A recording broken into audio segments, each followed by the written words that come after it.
This one mine? Yeah. How's it going? Red. Kurt. Nice to meet you.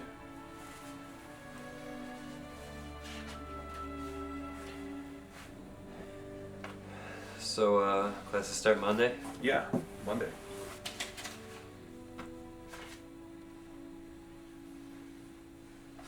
Hey, look, for the most part, I'll just stay anyway. Me too. Thanks.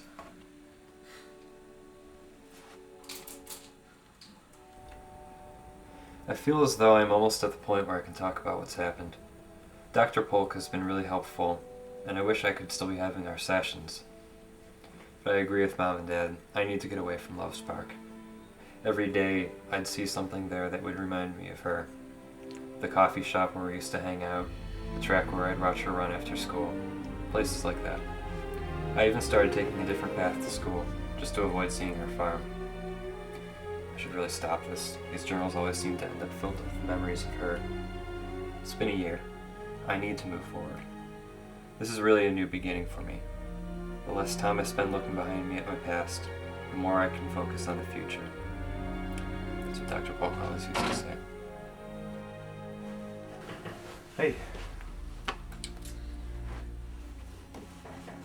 My roommate Fred just came in.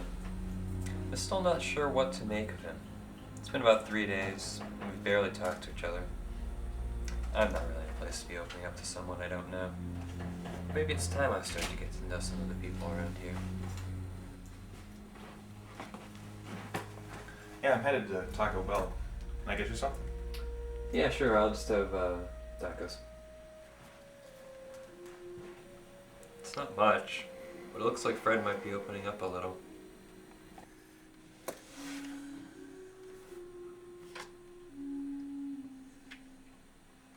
Oh, what kind?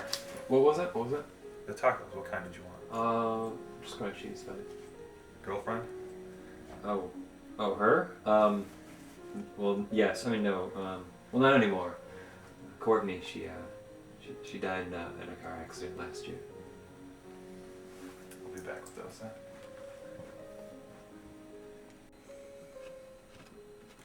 That was the same lie I tell everyone.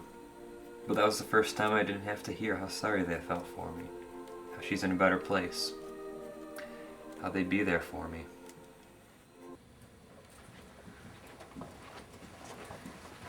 Hey. You going to class? Yeah, I've got psychology, got a test. Already? Yeah, the first week. I mean, who gives a test the first week? Well, good luck. Hey, Kurt. What really happened? It's Courtney. What do you mean? I told you last night. She died in a car accident. Yeah, and the next thing you're going to tell me is that these Band-Aids are from a sports injury. Come on. Hey, look at me. I know what you're going through. I understand. How can you possibly say that? How can you possibly understand what I've been going through? For the past year, everyone's been telling me how sorry they are, how she's in a better place. I thought you were different. When I told you, you didn't react like everyone else, and then now you just say you understand? You don't understand anything. You know, I was the one who found my brother when he shot himself. Is that supposed to make me feel better? It's supposed to make you understand. Understand what? Don't pretend like you don't get it. I mean, using ignorance isn't going to make you any stronger. I mean, you know that if you let anybody in, you might let them down. But so what? I mean, she's the one who died. It wasn't you. And maybe that's what you want. I don't know. But apparently it wasn't coming soon enough. Hey, if your life is so perfect, why don't I hear you pouring out your story to me? I would have, you know. I didn't have any problem talking to you, but you just made it abundantly clear on the first day we met that you didn't want to have anything to do with me. Well, I really didn't. Of course you didn't. I mean, you knew that if I opened up to you, you were going to have to do the same back to me. Look, 8 months ago, my brother Martin came to me and told me he was suffering from severe depression. And I was the only one he told. I was the only one he trusted. And what did I think? What was my reaction? I was happy. I was happy to see my perfect brother finally didn't have something going his way. And then, you know, to come home one day, find him slumped over the sink. You know, even to the end, it was like he was trying to please my parents, not getting blood on the carpet or on the floor.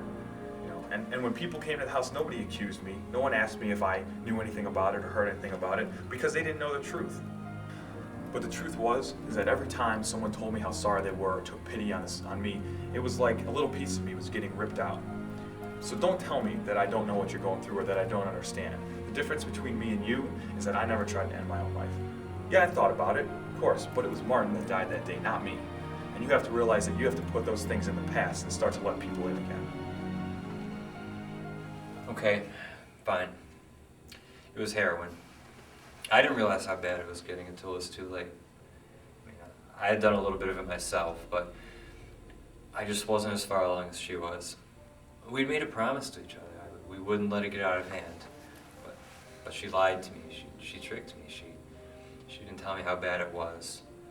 I started to suspect it, so on the day that she died, I went to her house. And her dad answered the door. How do you send a man to go find his daughter dead in the bathroom? I just left. I couldn't bear to see her. I didn't even go to her funeral. It would have been too painful. And so things eventually got a little bit better. I got off the heroin, but that didn't solve all the problems. So about a week before I left for college, I just wanted to end it. It was the 1-year anniversary of her death, and it was just too painful. And so I locked myself in the bathroom. I took a razor blade, and I cut my wrist. I guess that's why people cut both wrists. They found me before I could bleed to death, and they took me to the hospital. And here I am. That's my story. I'm really glad that you opened up to me like that. Why would that make you glad? You get some kind of comfort No. knowing that you're not the only one with No, problems? that's not what I meant. That's not what I meant. I just wanted to make sure that you weren't still looking into the past. Look, I don't need you to tell me how to live my life. Well, it didn't look like you were going to do a whole lot with it anyway. Let go of me. Maybe you should stop pretending that it didn't ruin your life too.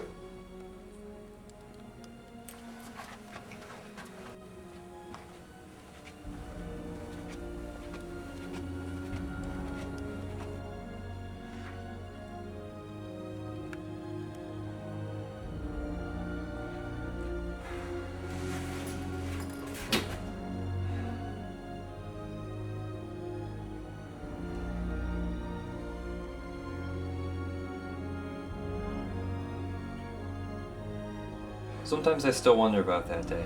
Sometimes I wonder what made me pause at the bathroom door. I knew that the razor was there, waiting to finish the job that I had started less than 2 weeks before. I left school that day and I never looked back. I knew I couldn't just run from my past anymore. I could either face it or I could give in to it. And on that day, something stopped me from giving in. Some would say that it was the hope that lies in each of us, that tomorrow would be a better day. Still others would say that it was the hand of God. But a little part of me thinks that it was fear. Fear of what? I can never really say. Possibly the fear that death is something so inevitable, so absolute, yet so incomprehensible. I'd like to believe in hope, but I know that even in the end, hope